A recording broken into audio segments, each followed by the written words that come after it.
Hello friends, मेरे digital classes में आप लोग का बहुत बहुत फिर से नए सेशन में स्वागत करता हूं। तो हम डेली बेस में मॉर्निंग में मॉडर्न हिस्ट्री पढ़ रहे हैं। हमारा पांचवा या छठा पाठ है।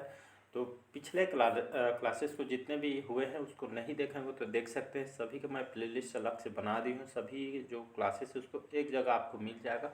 उसको पार्ट वाइज आप देखेंगे तो आपको बहुत ही अच्छा लगेगा। मॉडर्न हिस्ट्री का जो चैप्टर होता है बहुत ही लंबा होता है और सबसे ज़्यादा अगर क्वेश्चन पूछा जाता है तो आप मॉडर्न हिस्ट्री से ज़्यादा क्वेश्चन पूछा जाता है।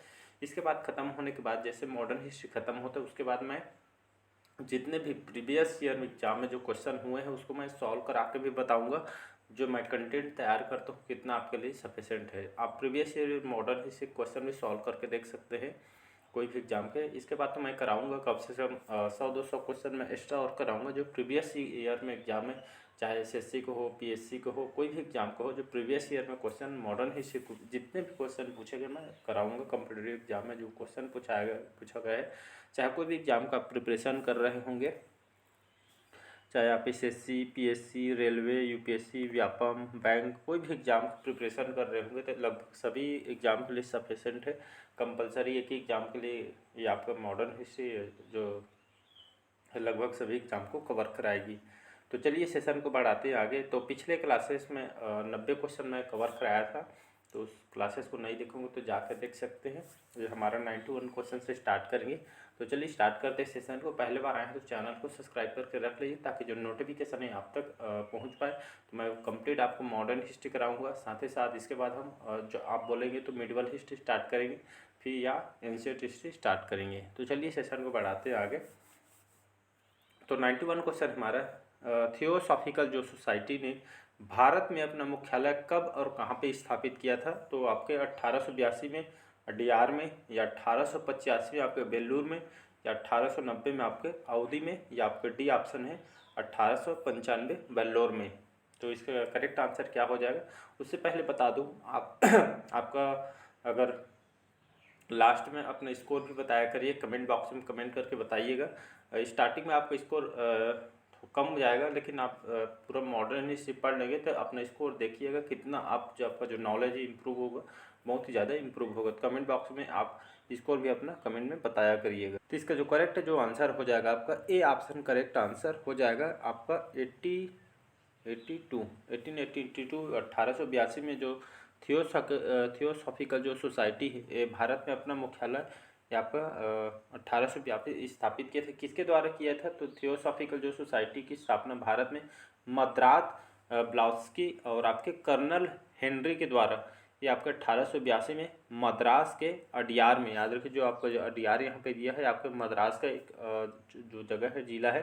तो यहाँ पे 1882 मद्रास के अडियार में अपने मुख्यालय यहाँ पे बनाई गई थी। तो इसको याद रखिए, आपका ए ऑप्शन करेक्ट आंसर हो जाए। और इस जो थियोसॉफिकल जो सोसाइटी, इसका जो अध्यक्ष किसको बनाया गया था? तो एनी बेसेंट जानते होंगे। तो एनी बेसेंट को थियोसॉफिकल सोसाइटी के अध्यक्ष इनको बनाया गया। कहीं भी एग्जाम में कहीं से भी क्वेश्चन पूछ सकता है तो याद रखिएगा। तो यहाँ पे समझने वाली बात ये है, आपका जो थियोसॉफिकल जो सोसाइटी है या भारत पर अपना मुख्यालय क्यों बनाया है, ये आपका थियोसॉफिकल सोसाइटी जो है आपका ये क्या है? तो ये आपका जो थियोसॉफिकल जो सोसाइटी का जो मुख्य उद्देश्य आपके जो अलग अलग जो धर्म, जो विभिन्न प्रकार के धर्म, जो दर्शन और विज्ञान का इसका एक अध्ययन करना, साथ ही साथ तुलनात्मक अध्ययन करना था। और जो मानव में जो छिपी भावना की जो इसमें साथ ही साथ इसकी खोज करने इसका उद्देश्य है। और इसमें भाईचारे और हिंदू धर्म में उसको सुधार पर जोर देना था। तो एक तरह से आपका धर्म दर्शन के विज्ञान के इसमें तुलनात्मक ये आपका अध्ययन करना था। इसको याद रखिएगा। अगला क्वेश्चन देखते हैं। 1898 में सेंट्रल हिंदू कॉलेज की स्थापना किसने की, जो बाद में बनारस हिंदू विश्वविद्यालय बन गया था? तो मदन मोहन मालवीय ने, दीनदयाल उपाध्याय ने, एनी बेसेंट ने, या वी.डी. सावरकर ने? तो इसका जो करेक्ट आंसर हो जाएगा सी ऑप्शन करेक्ट आंसर हो जाएगा एनी बेसेंट। याद रखिएगा। तो 1898 में सेंट्रल हिंदू कॉलेज की स्थापना की गई थी, जो बाद में आपका बनारस हिंदू विश्वविद्यालय इसको बन गया था। इसको बनाया गया था किसके द्वारा? Annie Besant. याद रखिए। तो मदन मोहन मालवीय ने सन 1915 में, मदन मोहन मालवीय ने सन 1915 में बनारस हिंदू विश्वविद्यालय की स्थापना की थी। याद रखिए बनारस हिंदू विश्वविद्यालय की स्थापना किसने की थी?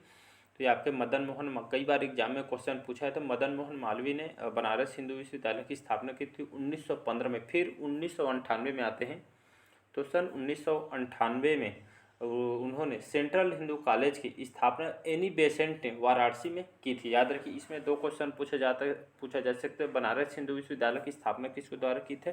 तो सन 1915 में मदन मोहन मालवीय ने हिंदू विश्वविद्यालय की स्थापना की थी। फिर 1898 में सेंट्रल हिंदू कॉलेज की स्थापना किसने की थी? तो ये आपके एनी बेसेंट ने वाराणसी में की थी, इसको याद रखिए। फिर आपका जो महाविद्यालय है बाद में जो पंडित मोहन मालवीय को दिया गया, इसके बाद बदल कर इसको बनारस हिंदू विश्वविद्यालय इसको बनाया गया थे, तो इसको याद रखिएगा।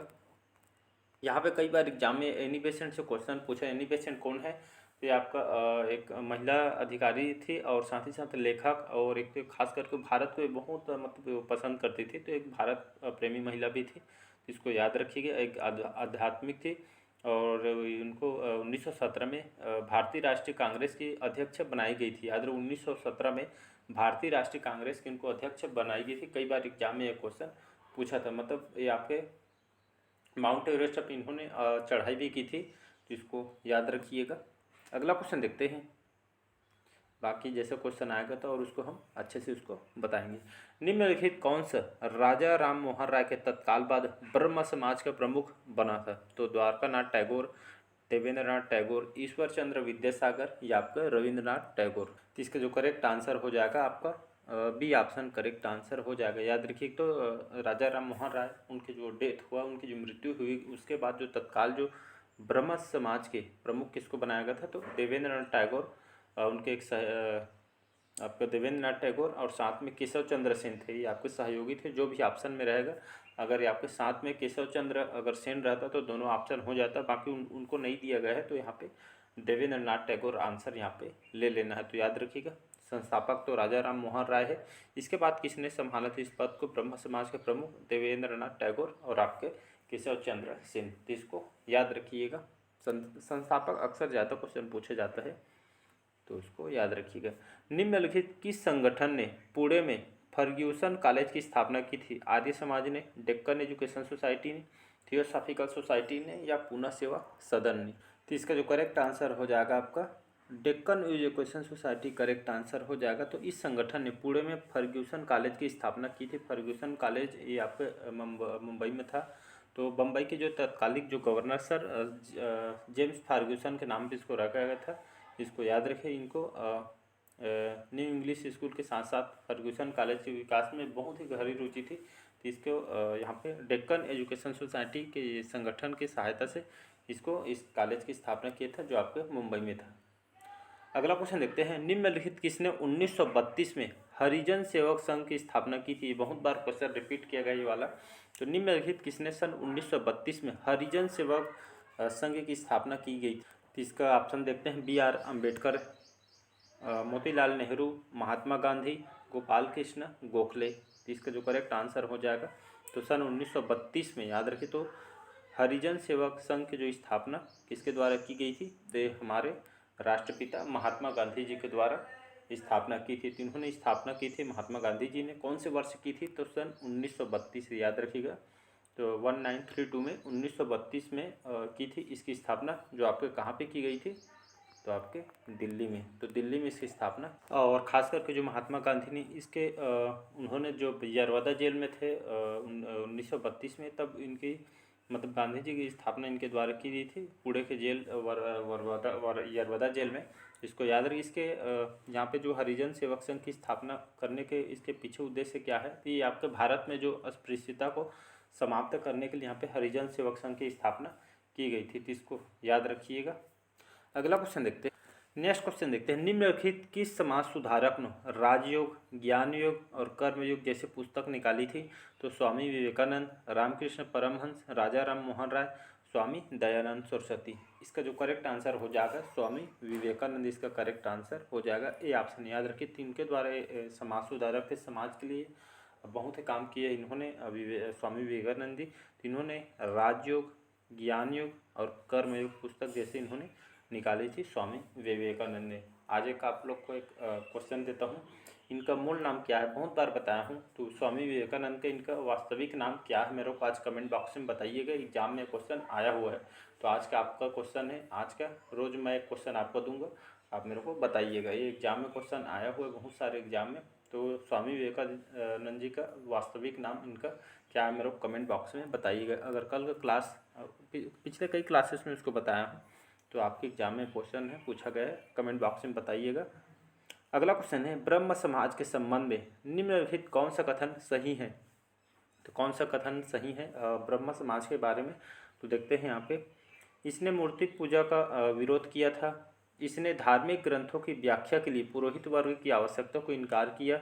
इसने इस सिद्धांत को लोकप्रिय बनाया कि वेद अचूक है। तो इसमें से यहाँ पे अगर देखें तो केवल एक और दो, केवल 3 या डी ये सभी। तो इसका जो करेक्ट आंसर हो जाएगा देखते हैं, तो आपका पहला और दूसरा, इसने मूर्ति पूजा को विरोध किया था ब्रह्म समाज ने, कल पढ़े हैं, ये करेक्ट आंसर है। और साथ ही साथ इसने धार्मिक ग्रंथों की व्याख्या के लिए पुरोहित वर्ग की आवश्यकता से इनकार किया और इसने इस सिद्धांत को लोकप्रिय कि वेद अचूक है। मतलब 1 और 2 आपका करेक्ट आंसर हो जाता है। तो आपका 1 और 2 आपका करेक्ट आंसर हो जाएगा। तो मतलब ये आपको इसका बी ऑप्शन करेक्ट आंसर हो जाएगा। अगला क्वेश्चन देखते हैं, भारतीय पुनर्जागरण के जनक के रूप में किसे माना जाता है या किसे जाना जाता है। तो रविन्द्रनाथ टैगोर जी को, स्वामी दयानंद सरस्वती, राजा राम मोहन राय या स्वामी विवेकानंद जी को। तो इसका जो करेक्ट आंसर हो जाएगा आपका राजा राम मोहन राय इसका करेक्ट आंसर हो जाएगा, सी ऑप्शन याद रखिएगा। तो भारतीय पुनर्जागरण के जनक के रूप में किसको जाना जाता है, तो राजा राम मोहन राय को जाना जाता है, याद रखिए इसका सी ऑप्शन करेक्ट आंसर। ऐसा करने के पीछे क्या है, किस इनको भारतीय पुनर्जागरण के जनक के रूप में क्यों जाना जाता है। ये आपका एक सामाजिक कार्यकर्ता थे। सामाजिक में आपका धार्मिक, राजनीतिक और जो आर्थिक और खास करके जो शैक्षिक क्षेत्रों में इनके अपने योगदान के कारण, समाज के हित के योगदान के कारण इनको राजा राम मोहन राय को आधुनिक भारत के पिता, एग्जाम में क्वेश्चन पूछा है आधुनिक भारत के पिता किसको कहा जाता है, तो आपके राजा राम मोहन राय को कहा जाता है।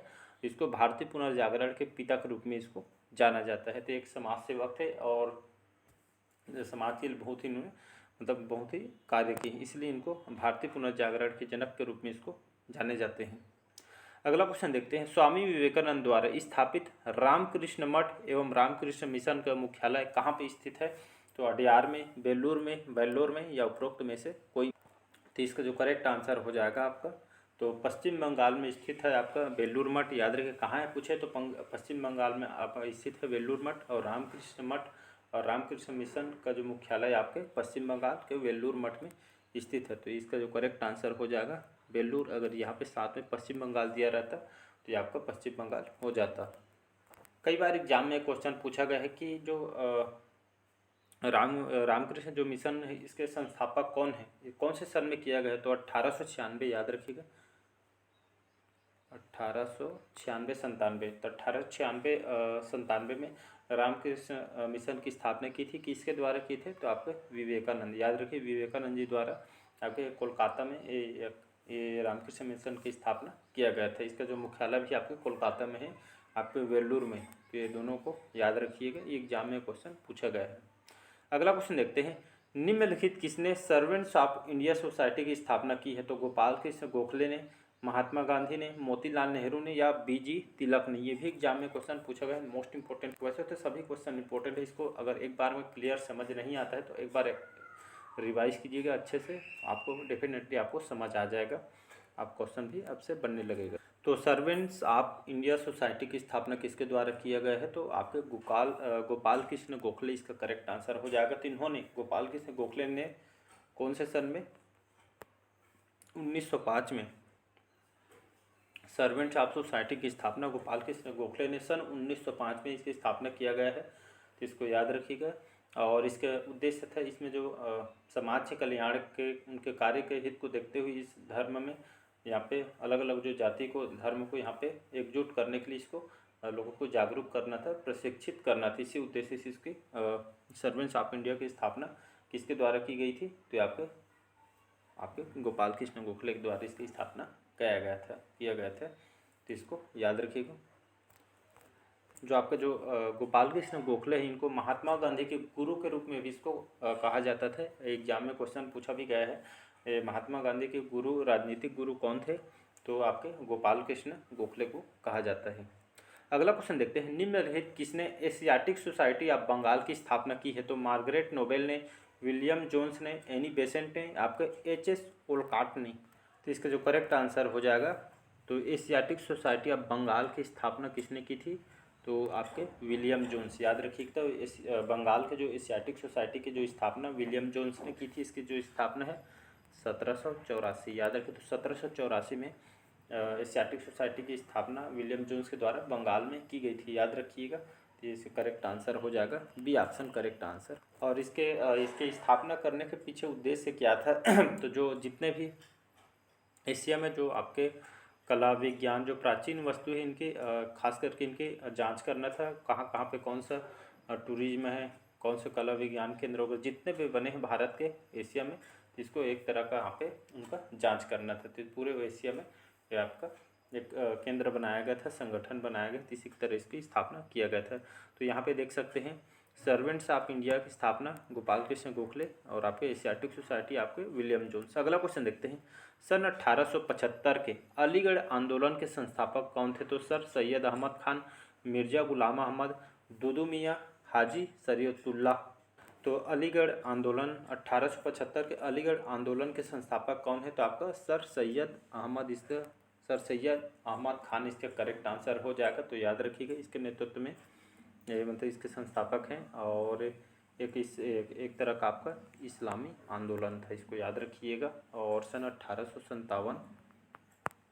1857 में आपका विद्रोह की सफलता के बाद आपको मुसलमानों ने यहाँ पे धार्मिक सुधारों के उद्देश्य से इसको चलाया गया था। तो ये आपका इस्लामी एक तरह का इस्लाम धर्म से संबंधित एक आंदोलन था। अगला क्वेश्चन है, सन 1928 में बारदोली सत्याग्रह जो सत्याग्रह हुआ था 1928 में, बारदोली सत्याग्रह, इसका नेतृत्व किसने किया था? तो महादेव देसाई ने, महात्मा गांधी ने, सरदार वल्लभ भाई पटेल ने, आपके जे.पी. नारायण। तो ये इसका जो करेक्ट जो आंसर हो जाएगा, तो 1928 में बारदोली सत्याग्रह का नेतृत्व किसने किया था? तो ये आपके वल्लभ भाई पटेल ने, मतलब इसको लौह पुरुष के नाम से इनको जाना जाता है। तो सरदार वल्लभ भाई पटेल को 1928 में बारदोली सत्याग्रह का नेतृत्व इन्होंने किया था, याद रखिए। भारतीय जो स्वाधीनता संग्राम के दौरान सन 1928 में जो आपके कहाँ पे हुआ था? तो आपके गुजरात में या एक हुआ था। ये आपका एक तरह का किसान आंदोलन था, याद रखिएगा। ये आपका किसान आंदोलन था जिसका नेतृत्व वल्लभ भाई पटेल ने किया था। इनको सरदार वल्लभ भाई पटेल, लौह पुरुष, ये सभी नाम से इनको जाना जाता है। अगला क्वेश्चन देखते हैं, निम्नलिखित कौन सा प्रार्थना समाज से संबंधित नहीं है? तो महादेव गोविंद रानड़े, आत्मारंग पांडुरंग, देवेंद्र नाथ टैगोर, सर रामकृष्ण गोपाल भंडारकर। तो यहाँ पे जो प्रार्थना समाज है इसके संस्थापक कौन है? तो सर 1867 में आपके इस प्रार्थना समाज की स्थापना कहाँ पे किया गया था? बम्बई में। तो यहाँ पे बोला गया कौन इससे संबंधित? इसमें से देखें तो इसमें जो करेक्ट आंसर हो जाएगा आपका जो देवेंद्र नाथ टैगोर, ये आपसे इनमें संबंधित, मतलब प्रार्थना समाज में आपके इनके द्वारा ये संबंधित नहीं। बाकी आपका महादेव गोविंद रानड़े, आत्मारंग पांडुरंग, सर रामकृष्ण गोपाल भंडारकर, ये इसका जो करेक्ट आंसर हो जाएगी आपके प्रार्थना समाज से जुड़े हुए थे। बाकी जो देवेंद्र नाथ टैगोर हैं ये आपके प्रार्थना समाज से जुड़े हुए नहीं थी, तो इसको याद रखिएगा। अगला क्वेश्चन देखते हैं, और आपका जो प्रार्थना समाज है आपके इसको ये खास तरह के जो इसमें जो विधवा महिला और उनके जो खिलाफ यहाँ पे आवाज़ उठाई गई थी, ये आपके भक्ति परंपरा के समर्थक थे, और महिलाओं को शिक्षा को प्रोत्साहित करना था, विधवा विवाह पर इसको यहाँ पे पाबंदी लगाना था, इसके खिलाफ आवाज़ उठाना थी, इसीलिए इसको प्रार्थना समाज की स्थापना किया गया था। तो इसको याद रखिए। लास्ट क्वेश्चन देखते हैं आज का, निम्नलिखित कौन सा सही ढंग से मेल नहीं खाता है? तो रामकृष्ण मिशन, स्वामी विवेकानंद, ब्रह्म समाज, राजा राम मोहन राय, आर्य समाज, स्वामी दयानंद सरस्वती, और आपका आत्मीय सभा देवेंद्र नाथ टैगोर। तो यहाँ पे एक तरफ आपका संस्थापक दिया है और एक तरफ यहाँ पे रामकृष्ण मिशन की जो स्थापना किसने की थी? तो आपका स्वामी विवेकानंद जी ने की थी, याद रखिए। A option correct answer. कौन सा मेल नहीं खाता है, कौन सा गलत है, इसको बताना है। ब्रह्म समाज की स्थापना किसने की थी? तो राजा राम मोहन राय ने। और आर्य समाज की स्थापना किसने की है? तो आपके स्वामी दयानंद सरस्वती ने। और आत्मीय सभा की स्थापना किसने की है? तो इसमें देवेंद्रनाथ टैगोर है, तो इन्होंने नहीं किया है। कल के क्लासेस में पूरा इसको मैं कराया हूँ, तो कंफ्यूज होते एक बार इसको जाके देख लीजिएगा। सारे इसमें जितना भी ऑप्शन मैं पढ़ा चुका हूँ आपको, तो इसमें से आत्मीय सभा की स्थापना किसने की है? तो राजा राम मोहन राय ने इसकी स्थापना की थी कलकत्ता में। कहाँ पे? 1815 में, याद रखिएगा। तो 1815 में आत्मीय सभा की स्थापना जो है आपके राजा राम मोहन राय ने की थी। तो यहाँ पे आत्मरंग जो देवेंद्रनाथ टैगोर, ये आपका गलत हो जाएगा। तो रामकृष्ण मिशन की जो स्थापना आपके स्वामी विवेकानंद जी, करेक्ट आंसर हो जाएगा। ब्रह्म समाज राजा राम मोहन राय, आर्य समाज स्वामी दयानंद सरस्वती, आत्मीय सभा ये आपका करेक्ट आंसर नहीं है। देवेंद्रनाथ टैगोर यहाँ पे दे दिया गया है, लेकिन ये आपका गलत हो जाएगा। तो आत्मीय सभा की स्थापना ये आपका राजा राम मोहन राय ने 1815 में इसकी स्थापना किया गया था। तो चलिए, आज का सेशन कैसा लगा कमेंट करके ज़रूर बताइएगा, और अच्छा लगे चैनल को सब्सक्राइब कीजिएगा और आपको बेल आइकन को यहाँ पे ऑन करके रखिएगा, तभी तब आप तक नोटिफिकेशन पहुँच पाएगा। तो चलिए, मिलते हैं अगले पार्ट में। जो क्वेश्चन मैं पूछा तो उसको कमेंट बॉक्स में कमेंट करके ज़रूर बताइएगा। तो आज का सेशन यहीं तक रखते हैं। Thank you. अच्छा लगे चैनल को लाइक शेयर सब्सक्राइब कीजिएगा।